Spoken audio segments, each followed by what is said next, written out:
how did these countries shape those cultural institutions, or not even cultural institutions, whether they be more formal institutions or informal institutions like culture?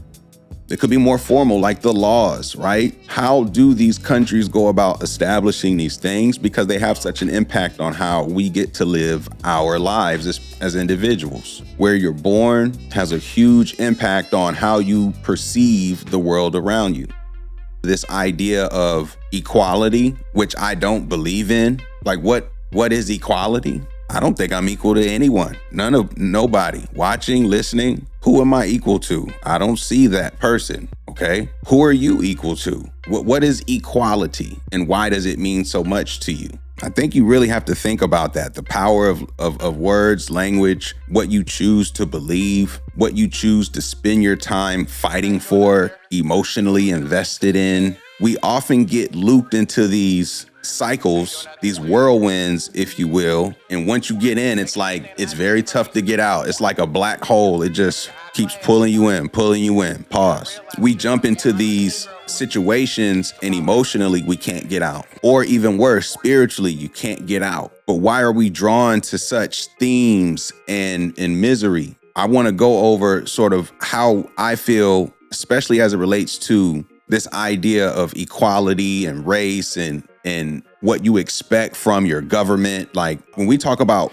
freedom and future, it's very important to understand where you stay and how where you stay came to be, because we all live somewhere and then we abide by those places' rules and regulations and so forth. They have societies in these different countries, and these are the reality. But how did these countries shape those cultural institutions, or not even cultural institutions, whether they be more formal institutions or informal institutions like culture?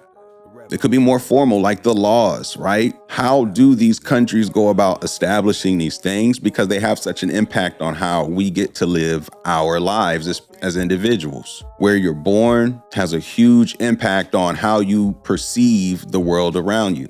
And you don't have much control over where you're born. Wow! Colonialism. Another reason why I want to talk about it is because why wasn't this more just emphasized in school? Again, I said, it might have slipped my brain because I didn't do the homework.